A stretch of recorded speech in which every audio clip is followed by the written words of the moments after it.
আসসালামু আলাইকুম ভিউয়ার্স, আমরা এই পর্বে আমাদের যে ক্যাটাগরি অ্যাড আছে এই ক্যাটাগরি অ্যাড সেকশনটার ফ্রন্ট এন্ডের কাজটা মূলত করব। তাহলে এখান থেকে এগুলো সবগুলো রিমুভ করে দিচ্ছি। আমরা যাব আমাদের ব্যাকএন্ডটাকে এখানে আন্ডু করে রাখতেছি। আমরা যাব আমাদের কম্পোনেন্টের মধ্যে আছে আমাদের ড্যাশবোর্ড এবং ড্যাশবোর্ডের ভিতরে আছে আমাদের অ্যাড ক্যাটাগরি। তাহলে এই অ্যাড ক্যাটাগরির মধ্যে মূলত আমাদের কাজ করতে হবে। আমরা যদি এখানে দেখি আমাদের অ্যাড ক্যাটাগরি, তাহলে এখানে আছে আমাদের ক্যাটাগরি নেম এবং আমাদের ডিসক্রিপশন, এই দুটো আছে। তাহলে এখান থেকে আমরা মূলত একটা আগে স্টেট ক্রিয়েট করে নেব। তাহলে স্টেট ক্রিয়েট করার জন্য আমরা এখানে ইউজ স্টেট আগে ব্যবহার করব, ইউজ স্টেট। তাহলে কনস্ট স্টেট সেট স্টেট, এখান থেকে আমরা ব্যবহার করব আমাদের ইউজ স্টেট, এবং ইউজ স্টেট হবে আমাদের একটা অবজেক্ট, কারণ এখানে আমাদের থাকবে ক্যাটাগরি নেম এবং ক্যাটাগরি ডিসক্রিপশন। এই জন্য আমরা মূলত এখানে একটা অবজেক্ট তৈরি করব ইনিশিয়াল অবস্থায়। তাহলে আমাদের থাকবে এখানে ক্যাটাগরি নেম, তাহলে ইনিশিয়াল অবস্থায় এটা থাকবে আমাদের এমটি, এরপরে থাকবে আমাদের ক্যাটাগরি ডিসক্রিপশন এবং এটা ইনিশিয়াল অবস্থায় থাকবে আমাদের এমটি। তাহলে এরপরে আমাদের কি করতে হবে, আমাদের একটা ইনপুট হ্যান্ডেল অর্থাৎ অনসেন্স ফাংশন ক্রিয়েট করতে হবে এবং এর সাহায্যে আমরা আমাদের এই যে ইনপুটগুলো হ্যান্ডেল করব। তাহলে এখানে কনস্ট ইনপুট হ্যান্ডেল, এখান থেকে পাবো আমাদের ইভেন্ট। তাহলে এখানে আমরা কি করব, আমাদের ক্যাটাগরি এবং আমাদের স্টেটটাকে এখানে আপডেট করে দেব। তাহলে এখান থেকে সেট স্টেট, তাহলে আমাদের ইনিশিয়াল অবস্থায় যে স্টেট আছে আমাদের সেটাই থাকবে। এরপরে আমাদের e dot target dot name, আমাদের e dot target dot value. তাহলে স্টেটের মধ্যে আমরা এখানে যে নেম ব্যবহার করেছিলাম, তাহলে এখানে ক্যাটাগরি নেম এবং ক্যাটাগরি ডিসক্রিপশন, আমাদের ইনপুট ফিল্ডের মধ্যে আমাদের নেম সেম ব্যবহার করতে হবে। তাহলে এখানে হবে আমাদের ক্যাটাগরি নেম এবং আমাদের ডিসক্রিপশনের মধ্যে হবে ক্যাটাগরি মূলত ডিসক্রিপশন। তাহলে এখান থেকে ক্যাটাগরি ডিসক্রিপশন, তাহলে এখানে আমরা ব্যবহার করব আমাদের অনসেন্স ফাংশন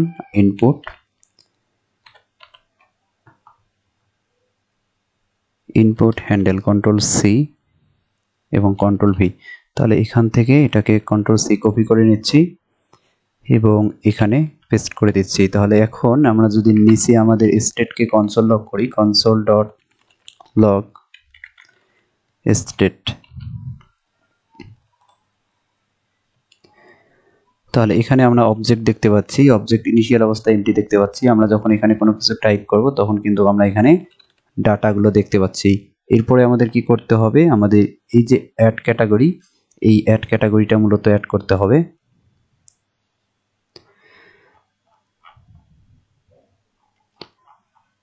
আমরা অ্যাড ক্যাটাগরি বলতে আমরা যখন এই বাটনে ক্লিক করব তখন মূলত আমাদের এই ক্যাটাগরিটা অ্যাড হবে। তাহলে এই ফাংশন আমরা তৈরি করব। তাহলে এখানে আমরা ব্যবহার করেছিলাম ফ্রম, তাহলে এখানে আমরা অন সাবমিট ব্যবহার করব, অন এসইউবি সাবমিট। তাহলে এখানে আমাদের অ্যাড ক্যাটাগরি, তাহলে অ্যাড ক্যাটাগরি এই ফাংশনটা আমাদের তৈরি করতে হবে। তাহলে কনস্ট অ্যাড ক্যাটাগরি, এখান থেকে আমরা ইভেন্ট পাবো এবং ই ডট আমাদের প্রিভেন্ট ডিফল্ট, এটাকে অফ করে রাখতে হবে। মূলত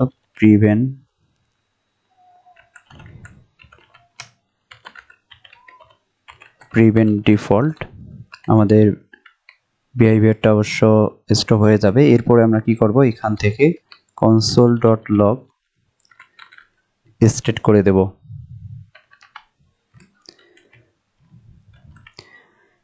তাহলে এখন যদি আমরা কনসোলে দেখি, এটাকে রিফ্রেশ দিচ্ছি, তাহলে এখানে যদি আমরা কোনো কিছু টাইপ করি এবং আমাদের অ্যাডে ক্লিক করি, তাহলে এখানে আমরা দেখতে পাচ্ছি আমাদের ক্যাটাগরি ডিসক্রিপশন এবং ক্যাটাগরি নেম দেখতে পাচ্ছি। এরপর আমাদের কি করতে হবে, আমাদের যে অ্যাকশন আছে এই অ্যাকশন আমরা তৈরি করব। তাহলে আমরা যাব আমাদের স্টোরের মধ্যে, আমাদের অ্যাকশনের মধ্যে আমাদের একটা ফোল্ডার তৈরি করে নেব। এখানে হবে আমাদের ড্যাশবোর্ড, আমাদের ড্যাশবোর্ডের যে অ্যাকশনগুলো আছে সেই অ্যাকশন থাকবে। এই ড্যাশবোর্ডের ভিতরে আমরা তৈরি করব আমাদের ক্যাটাগরি action.js। তাহলে এটা হবে মূলত আমাদের ক্যাটাগরি অ্যাকশন। তাহলে প্রথমে আমরা যেহেতু এখান থেকে রিকোয়েস্ট পাঠাবো, তাহলে ইম্পোর্ট করে নেব আমাদের axios। তাহলে আমাদের কনস্ট এটাকে আমরা এখান থেকে এক্সপোর্ট করে নেব। তাহলে কনস্ট অ্যাড ক্যাটাগরি, এবং এই ফাংশনটা হবে আমাদের হায়ার অর্ডার ফাংশন। প্রথমে আমরা এখান থেকে অ্যাক্সেস পাবো, আমরা যে ডাটা পাঠাবো সেই ডাটা। এরপরে আমরা এখানে ডিসপ্যাচ পাবো। তাহলে এখান থেকে আমরা এটার console.log করব আমরা আমাদের ডাটা। তাহলে এই যে অ্যাড ক্যাটাগরি, এই অ্যাড ক্যাটাগরি আমাদের এখানে ইম্পোর্ট করতে হবে। তাহলে ইম্পোর্ট, আমরা বর্তমান আছি আমাদের ড্যাশবোর্ড ফোল্ডারের মধ্যে, এখান থেকে আমরা বার হব। এখান থেকে আমরা এখন আছি আমরা ড্যাশবোর্ড ফোল্ডারের বাহিরে। এখান থেকে আমরা আবার বার হব, বার হয়ে যাব আমাদের স্টোরের মধ্যে। স্টোর থেকে যাব আমাদের অ্যাকশনের মধ্যে, দুঃখিত, অ্যাকশনের মধ্যে। অ্যাকশনের ভিতরে আছে আমাদের ড্যাশবোর্ড ফোল্ডার, এর ভিতরে আছে আমাদের ক্যাটাগরি অ্যাকশন। তাহলে এখান থেকে আমরা এই যে অ্যাড ক্যাটাগরি ফাংশনের আমরা অ্যাক্সেস নেব। তাহলে এখানে আমাদের ব্যবহার করতে হবে ডিসপ্যাচ। তাহলে ডিসপ্যাচ আমরা কোথায় পাবো, ডিসপ্যাচ এবং ইউজ সিলেক্টর মূলত ব্যবহার করব। তাহলে এখান থেকে ইম্পোর্ট রিয়াক্ট রিডাক্স থেকে আমরা পাবো ইউজ ডিসপ্যাচ এবং আমাদের ইউজ সিলেক্টর। তাহলে এখানে আমরা ডিসপ্যাচ তৈরি করে নেব। ডিসপ্যাচ থেকে আমরা ইউজ সিলেক্টর এখানে ব্যবহার করব, ইউজ সিলেক্টর। তাহলে এই ডিসপ্যাচের মধ্যে আমরা কল করব আমাদের যে ফাংশনটা তৈরি করলাম সেই ফাংশনটা। তাহলে অ্যাকশনটা মূলত এই অ্যাকশনের মধ্যে আমরা পাস করব কি, আমাদের যে স্টেট আছে এই স্টেটকেই অ্যাকশনের মধ্যে আমরা পাস করে দেব। তাহলে এখন যদি, আচ্ছা আমাদের এখানে একটা এরর দেখাচ্ছে, এটা রিফ্রেশ দিয়ে নিচ্ছি। এখানে আমাদের এরর দেখাচ্ছে you must selector to use selector, you must pass a selector to use selector. আচ্ছা এখানে কিছু একটা আমাদের সমস্যা আছে, এটা দেখতেছি। দুঃখিত, এখানে আমাদের ইউজ সিলেক্টর হবে না, ইউজ মূলত ডিসপ্যাচ হবে। Control V.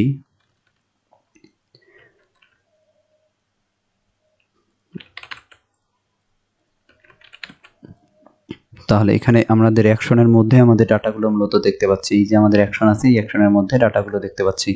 তাহলে এখানে সেম ভাবে আমরা ব্যবহার করব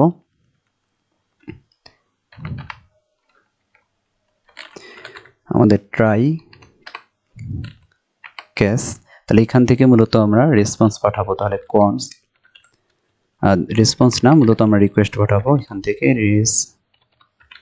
রেসপন্স আমরা এখানে ব্যবহার করব অ্যাসিং এবং অ্যাওয়েট। তাহলে অবশ্যই এখানে আমাদের অ্যাসিং ব্যবহার করতে হবে।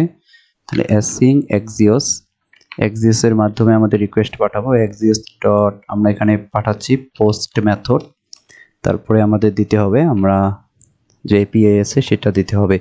তাহলে আমরা আমাদের যদি অথ অ্যাকশন দেখি, অথ অ্যাকশনের মধ্যে আমাদের অথ অ্যাকশনের মধ্যে এই রাউটটা আমরা এখান থেকে কপি করে নিচ্ছি, কন্ট্রোল সি, এবং এটা এখানে কন্ট্রোল ভি। তাহলে এর আগের টিউটোরিয়ালের মধ্যে আমাদের কিছু প্রবলেম ছিল। এই প্রবলেমের জন্য আমরা যে প্রক্সি ব্যবহার করেছিলাম এই প্রক্সিটা মূলত রিমুভ করে দিয়েছিলাম, অর্থাৎ আমার এই লোকাল মেশিনের মধ্যে এটা এরর দেখাচ্ছিল। আপনাদের ওখানে যদি এরর না দেখায় তাহলে আপনাদের এই প্রক্সি রিমুভ না করে কাজ করাটাই ভালো হবে, অর্থাৎ প্রক্সি রিমুভ না করাই ভালো হবে। তাহলে এখান থেকে আমরা পাঠাবো মূলত ডাটা। অর্থাৎ আমার লোকাল মেশিনের মধ্যে প্রক্সিটা কাজ করতেছিল না, এই জন্য প্রক্সিটা রিমুভ করেছিলাম। আপনাদের যদি কাজ করে তাহলে আপনাদের এভাবে ব্যবহার না করে প্রক্সি ব্যবহার করলে হবে। তাহলে এখানে আমাদের রেস্ট এপিআই, এরপরে দেব আমাদের অ্যাড ক্যাটাগরি। রেস্ট এপিআই আমাদের অ্যাড ক্যাটাগরি। তাহলে এখান থেকে আমরা কনসোল ডট লগ করব, আমরা যে রেসপন্স পাবো সেই রেসপন্স, এবং আমাদের যদি কোনো এরর থাকে তাহলে আমরা এখানে কনসোল ডট লগ করব error dot response dot data, এখানে আমরা রেসপন্স ডট ডাটা করে দেব। তাহলে আমাদের ফ্রন্ট এন্ড রিকোয়েস্ট পাঠার যে অ্যাকশনটা এটা তৈরি করা কমপ্লিট। এরপরে আমরা করব আমাদের যে ব্যাকএন্ড আছে এই ব্যাকএন্ড। তাহলে এই পর্ব এই পর্যন্ত, ইনশাআল্লাহ আমরা পরের পর্বতে আমাদের অ্যাডমিন ক্যাটাগরি অ্যাড করার যে ব্যাকএন্ডটা আছে সেটা তৈরি করব।